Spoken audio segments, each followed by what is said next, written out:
discharge papers from Fort MacArthur.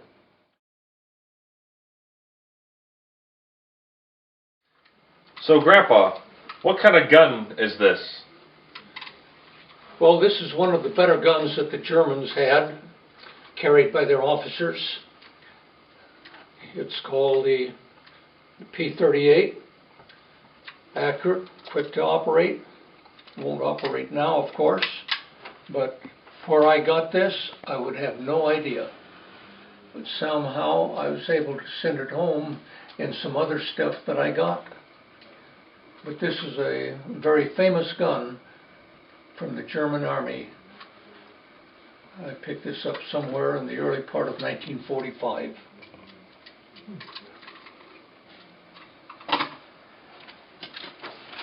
What can you tell me about this German helmet, Grandpa?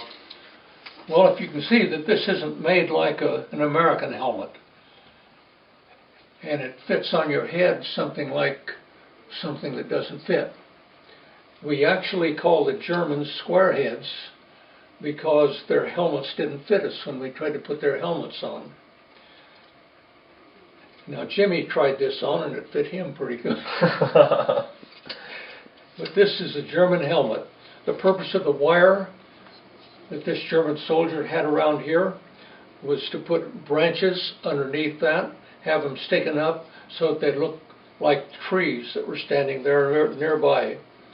And where I was able to pick up this helmet from, I just do not remember. We also have some nice bayonets, Grandpa. Yeah, these are German bayonets. These, in this notch right here, fit on the end of the rifles that their infantry had. World War II, they had a lot of bayonet warfare, hand-to-hand fighting. So we were still trained for this stuff in World War II, although it never happened as long as I know it, as long as I know. But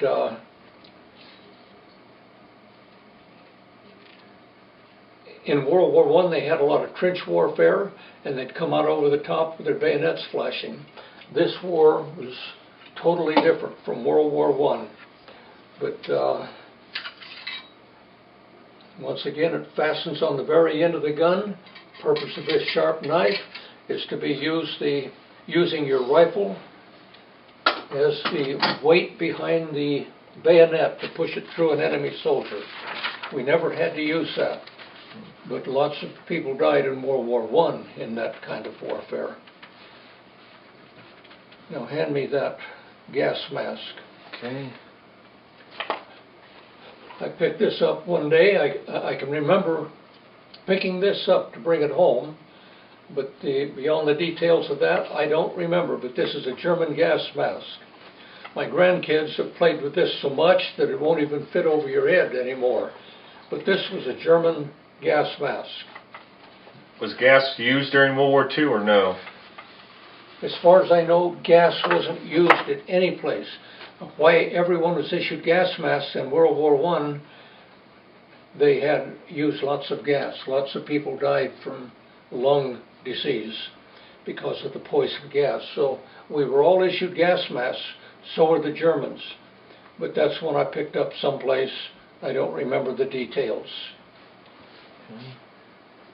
And what about these things right here? This was a German canteen. It was strapped to his gun belt like this, over here slightly on his back. That was for water. This had a little covering over it. If you get this damp, it'll help keep your water cool because of the dampness that's on that.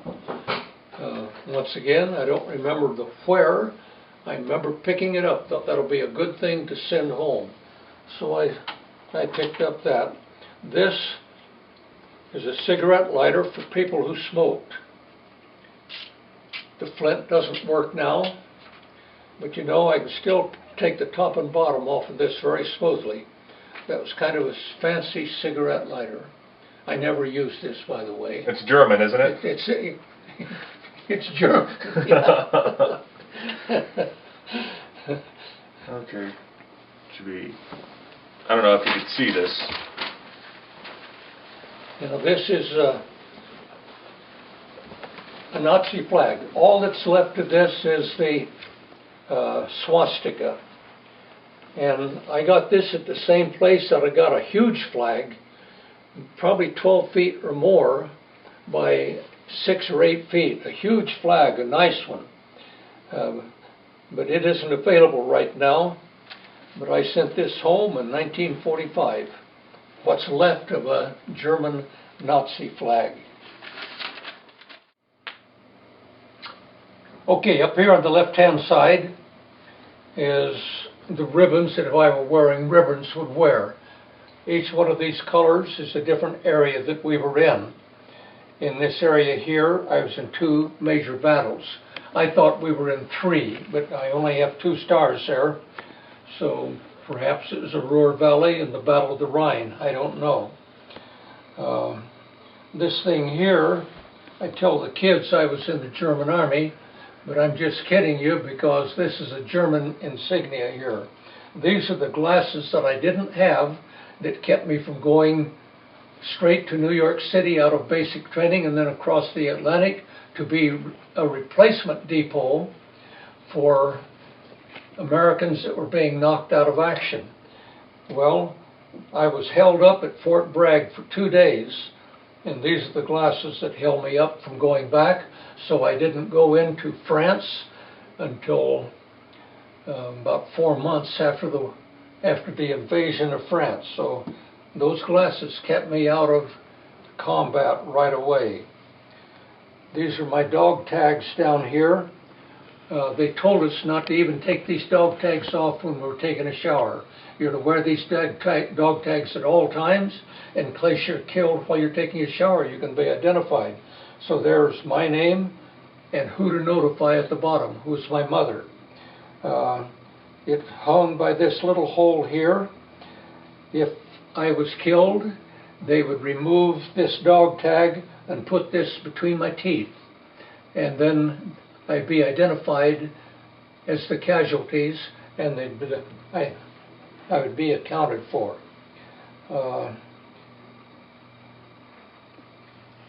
This, of course, is just my insignia. I was a corporal. We had one guy in the service. He went in as a buck private, and he came out as a buck private because after the war was over, he accidentally fired a rifle in amongst other people, and they busted him. So he said, I'm the only guy I know of. I went into the Army a buck private. I came out a buck private.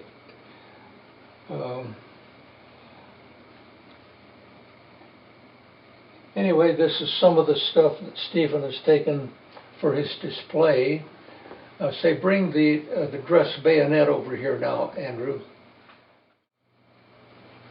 Now this is the paraphernalia that hung from the dress uniform of a German officer.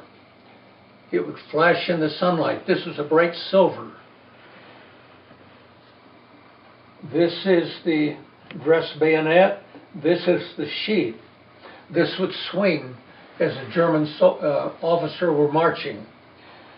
I remember this distinctly, how I got it, because as soon as the war was over, they sent us down to Austria to do occupation duty. And we were in a small town called Riedau. And there was a bunch of Polish people that were displaced persons. They'd been conscripted into the German army to do things. Now they were down in Austria. So we were there to look after these people, displaced persons. Here it means disabled person, but over there it was displaced persons. This home that we stayed in, there was maybe 15 or 20 people of us stayed in this one Austrian home. In that home was a mother and 2 daughters. The mother I thought looked like an old woman at the time. She might have been 45. But I thought at the time, boy, she's an older lady. She had 2 daughters. My guess is the older daughter might have been 23 or 24. The younger daughter was 21 or 22.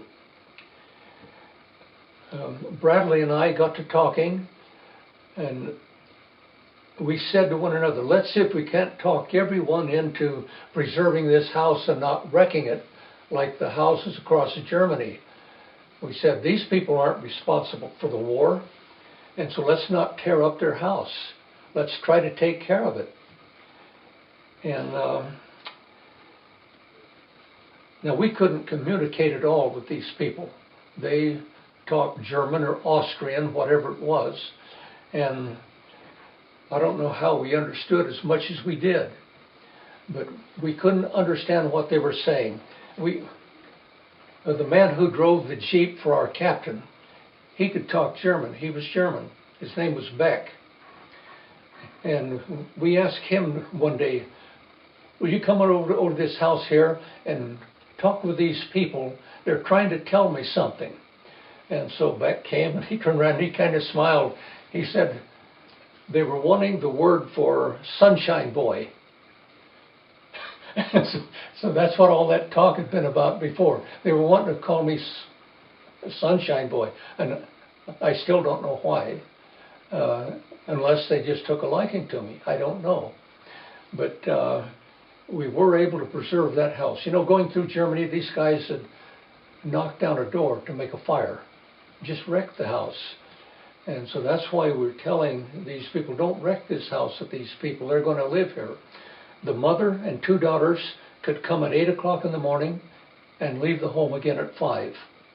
And so that was the only time that they were there. We were in and out. But they did some laughing with us if we could understand. I don't know how much sign language we used, but we got to know them reasonably well. We were there for 6 weeks. The night before we were to leave, these two younger women asked Bradley and I to meet them out of town that night. I think it was 8 o'clock. We had no idea what they were after. It was actually against the law for us to leave that town and house. We could have been court-martialed, possibly. But Bradley, oh, by the way, Bradley doesn't remember this at all. He asked me, did you get one of those dress bayonets? And I said, yes. And he said, how did we get those? So I relayed the story to him. Okay, these two women, we met them out of town, about a half a mile out of town at a certain place. It was dark. We were frightened, not knowing what might happen, what kind of a trap we might be walking into. And then they made known to us that they were both married to German officers. And they hadn't heard from either one of their husbands for 9 months. They let us know they knew for sure that they were dead. Now, how we understood all that, I don't know, but that part of it was clear to me. Their husbands were dead. It was a younger woman that was just about 9 months pregnant. She was going to have a baby, but she hadn't seen her husband since he was home the last time. Anyway, they said, they let us know, this is a thank you for how well you kept our house for us. That's what they wanted to let us know. And so Bradley got one of them, and I got the other one. So the person who had worn these in a dress parade with all the flash that it would make, he was dead there by 1945. But anyway, that's how I got this dress bayonet here. I mentioned a while ago that I thought I'd been in 3 battles. This one here shows only 2 major battles. Here's another one I have of these. It shows the 3 battles that I was in. Maybe one of them was the Ruhr Valley, Maybe another one was the Rhine River battle. The other one may have been the Battle Hymn of the Republic. But anyway, a correction on the major battles that our unit was with in the 9th Army during World War II. This is different manuals that we had to read, supposedly to read well. One of the most important for me is for the field artillery, because there's lots of things to learn there, and that had to do with the guns and what to do with those big guns. So we had to devour that. And the soldier handbook. How is a soldier supposed to act? Military intelligence. I don't know why I got that. Abbreviated firing tables. That had to do with the firing of an artillery weapon. All those things we were supposed to learn. But before going into Germany, we got a German phrase book.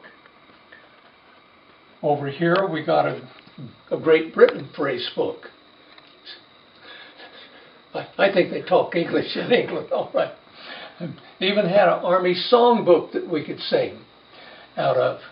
And over here, after we got out of the service, they gave us this, and this little part right in here tells us that the war is over, but Germany is still an enemy nation. So it must be true today. They're an enemy nation today. So anyway, those were things that we were supposed to learn and devour and know them well.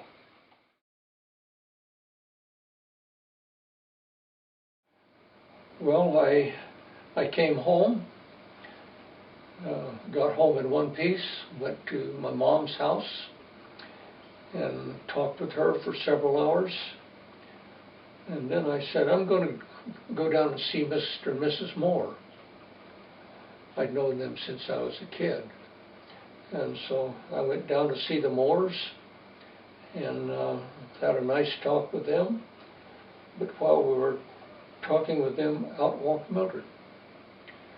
And she acted like she was glad to see me.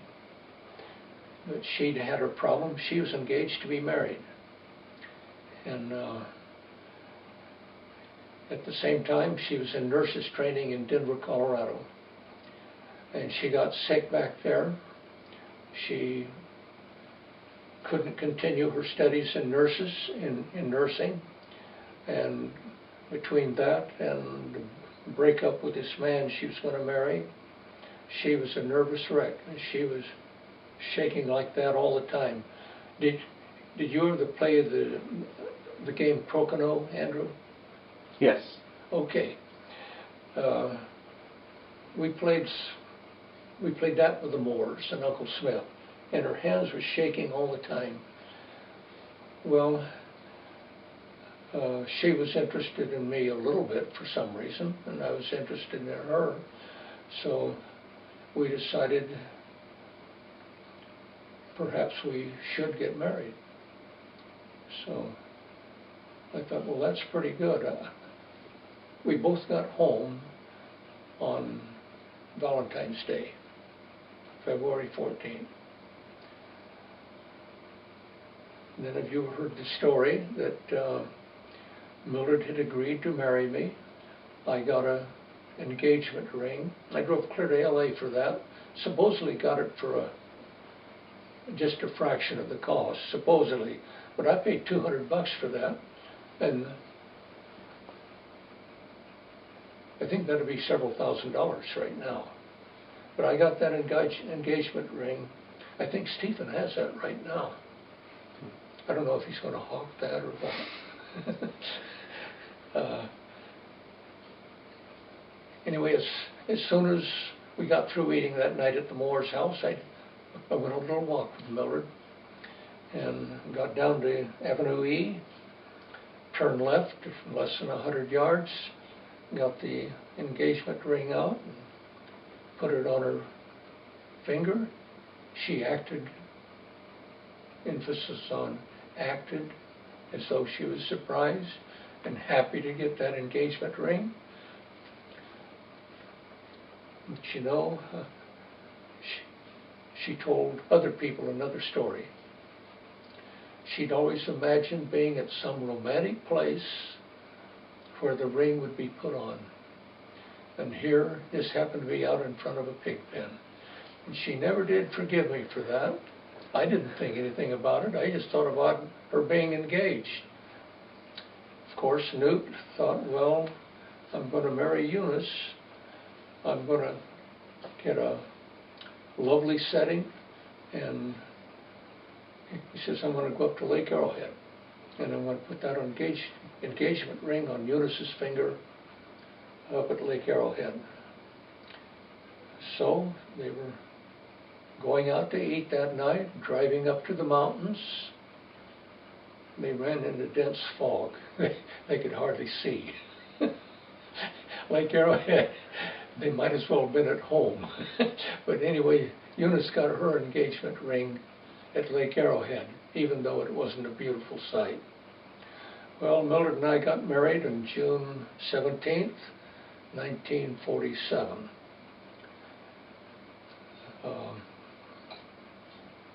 For some reason, Mildred decided to get pregnant. What am I going to do? We were living in a 16-foot house trailer. What are we going to do now? Mildred and I were married in June of 1947. And Mildred told me she was going to have a baby a couple of months later. And what was I going to do? Living in a 16-foot house trailer with a baby coming. So I finally made the decision to build a home. I'd never done building before. But what was I going to do? I was working at the block plant. I got special privilege from the boss there, the man that owned the company. I could work from 7 in the morning to 12 at noon.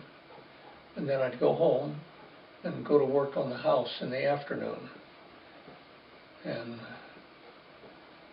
somehow I was able to make the progress that we're looking at in those pictures a while ago.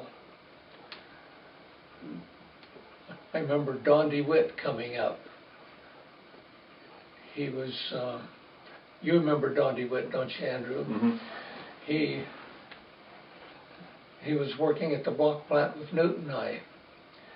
And he came up several times and was talking about the Lord. And he finally went to Mr. Kessler one evening, and Mr. Kessler led him to the Lord one night in his home. So Don DeWitt became a Christian. Now, Donna Hall is Don DeWitt's father. Don is her father. But anyway, only the Lord could have helped me through that difficult time of working in spare time, trying to get a house built. And I was tired all the time. And somehow we moved in May of '48. We stayed with the Moores for 2 months after Jim was born. A little less than 2 months. And then we moved into the home that I built that I had to finish after we were in it. I don't think they allow that today, but I did that. But it was a thing that's amazing to me to look back upon and wonder how I got that done. So that's the story of from, say, December 7th, 1941 up until May of 1948. All that transpired.